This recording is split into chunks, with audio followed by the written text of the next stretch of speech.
We welcome the students of MA English. We are fortunate to have with us this afternoon Professor Bruce Bennett.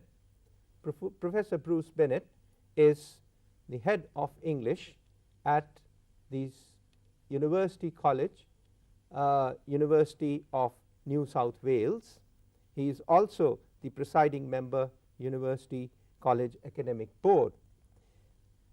His most recent publication, at least one of the most recent ones, is the Oxford Literary History of Australia, which he has edited with Jennifer Strauss.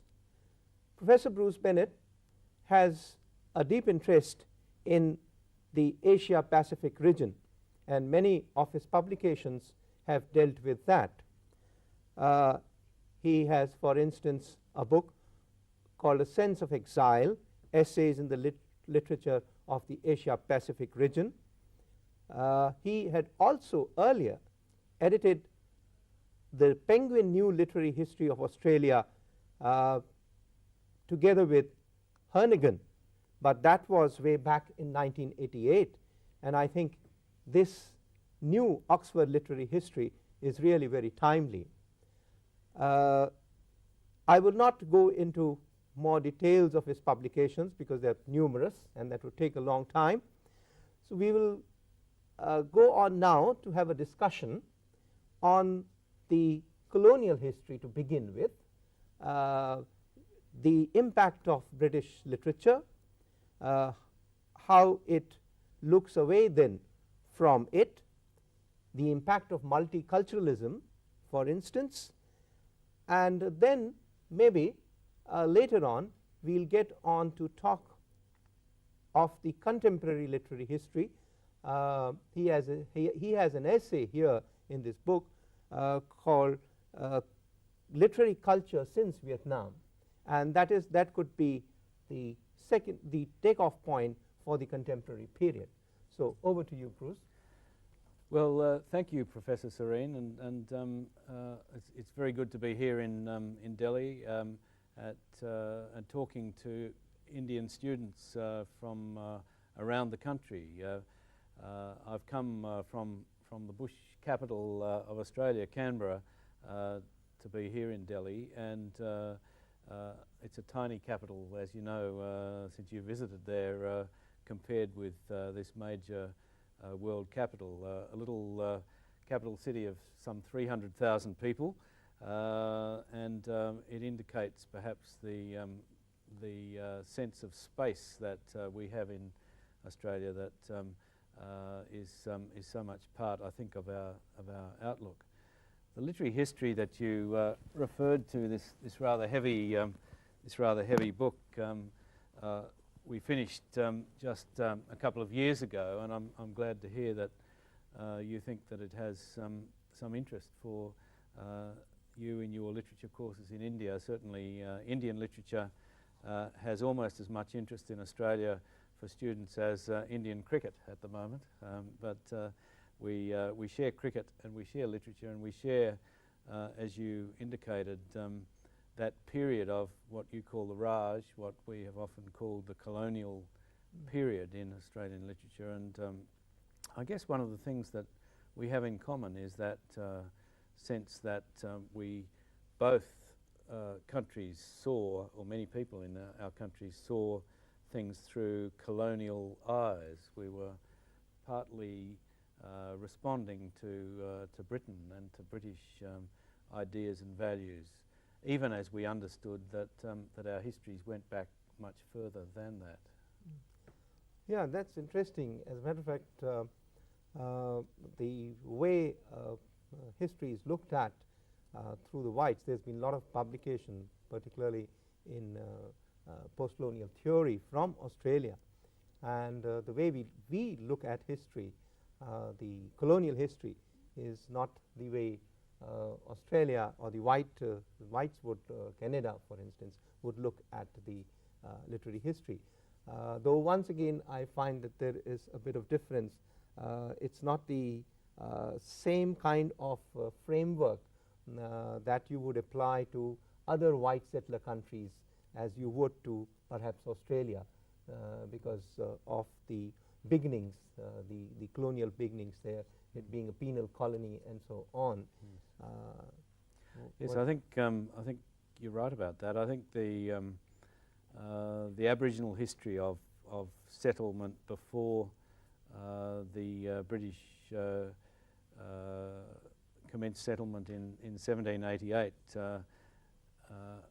is one that has had differential interest in succeeding generations. I think the current generation of Australians is very interested in the Aboriginal, the Indigenous past of the country, and also since the 1960s particularly, Australians have taken notice of a convict past, a past where to some extent we have to recognise our white forebears in Australia were dumped on our shores to a large extent by military people who then acted as guards and jailers for those early generations, and that kind of background has been one that Australians for some generations were very ashamed of and therefore tried to hide. But in the present generation we're much more open. We accept the fact that we could all be the sons or daughters, or that our forebears could be convict stock. Another interesting thing that I find in this Oxford literary history is the chronology that links the publication of literary works with events in Australian and international history, and I think that has added a lot of value to the work and also provided a much wider perspective. Yes, I think we now live, of course, in an age that is undeniably international. I think it was possible in Australia to be isolationist for, particularly in that interwar period between the 1920s and the 1930s and into the 1940s. I think in the present age, with the internet, with television, with newspapers that cross the world, with publications being distributed internationally, makes us compare ourselves much more with other countries than we used to. And I'm, for myself, delighted that students in this country find Australia interesting in a variety of ways, just as Australian students find Indian literature and life interesting. Yeah. This international dimension is a dimension that I think has been present in Australian life. We, of course, had a whole variety of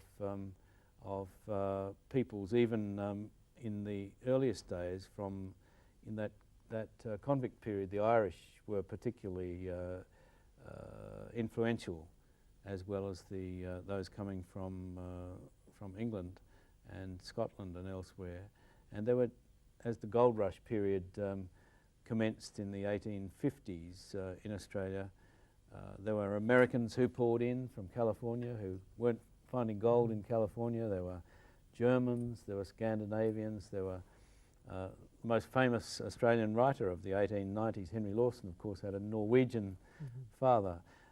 And these sorts of things were often forgotten, I think, this international dimension. And Australia is a migrant country to a large extent, except for the Indigenous Australians whom we too often forgot, or our forebears too often forgot in earlier periods.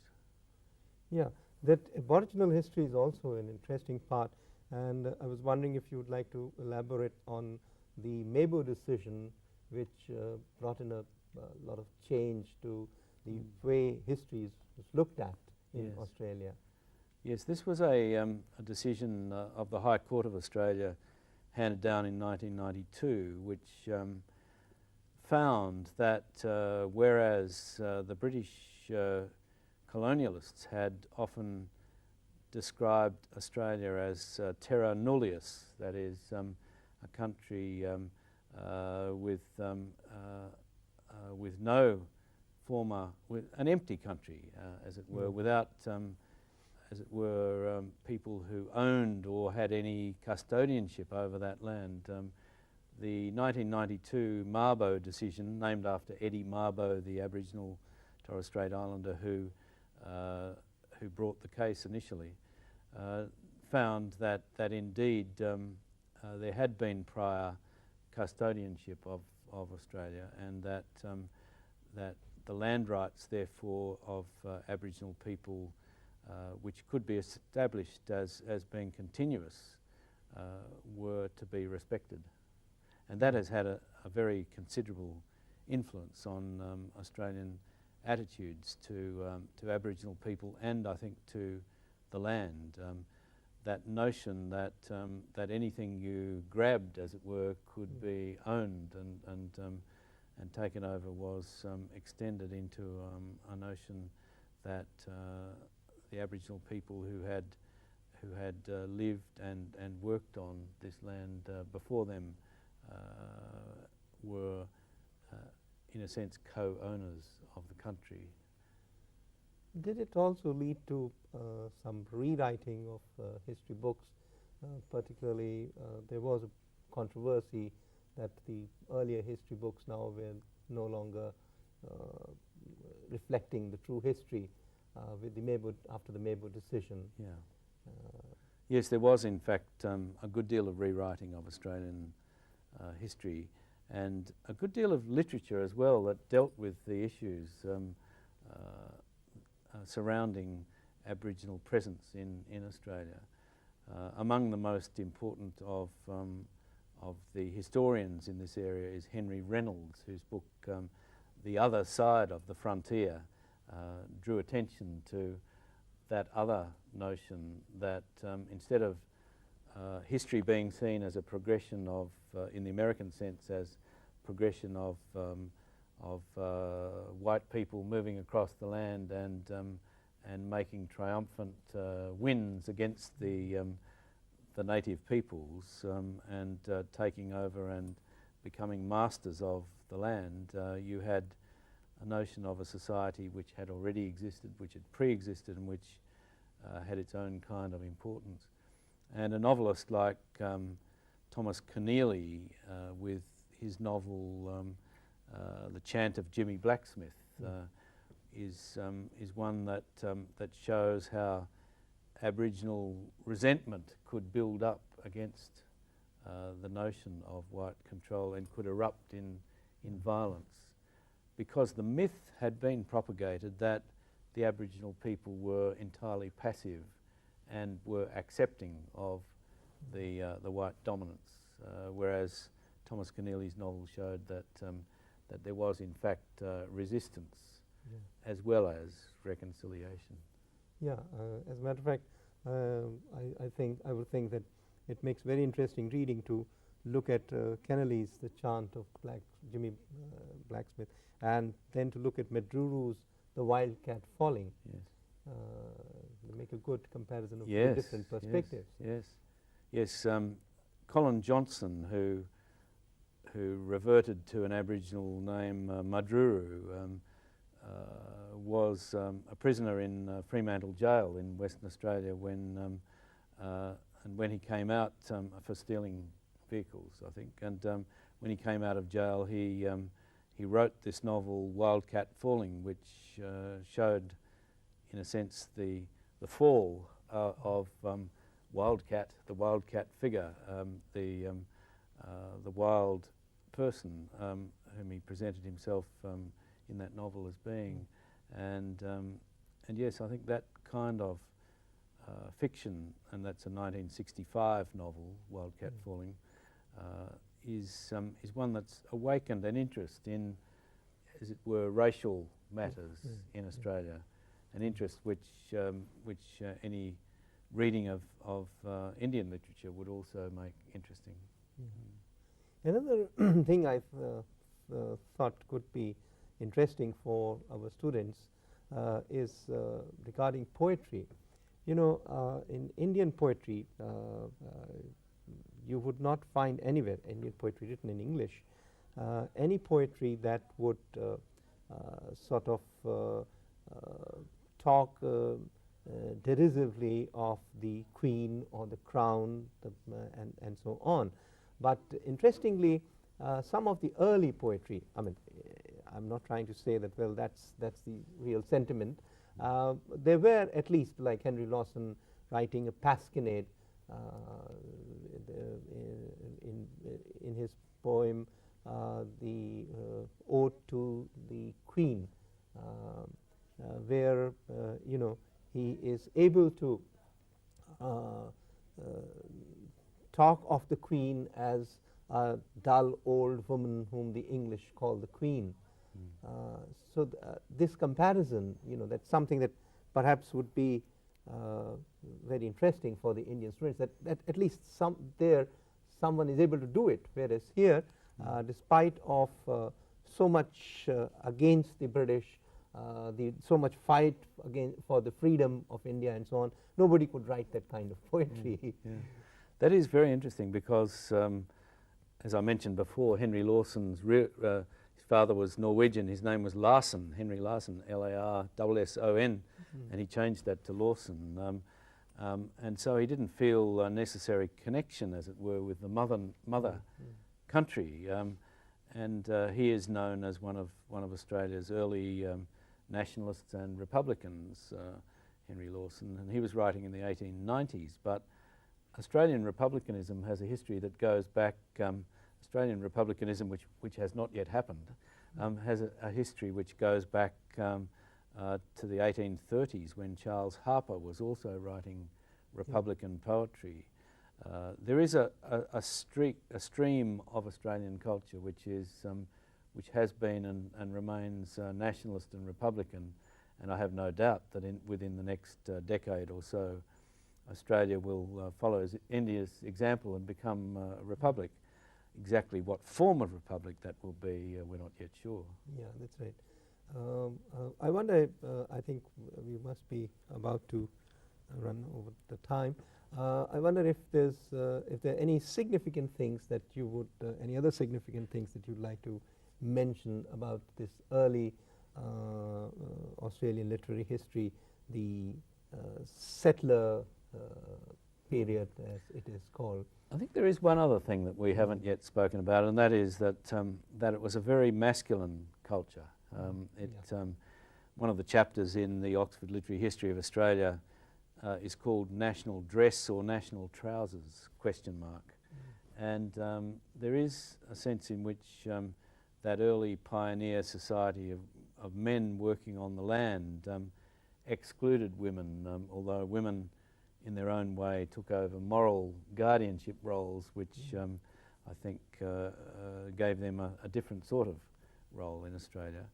Nevertheless, that strong masculine dominance and the mythicising of the man on the land, I think has been a very dominant view of Australians about themselves. And it's only really in the second wave of feminism since the 1970s that that view has radically altered. Yeah, thank you. Thank you, Bruce, for being with us this afternoon. There's another part to this, which we shall come to later. Thanks, Edward.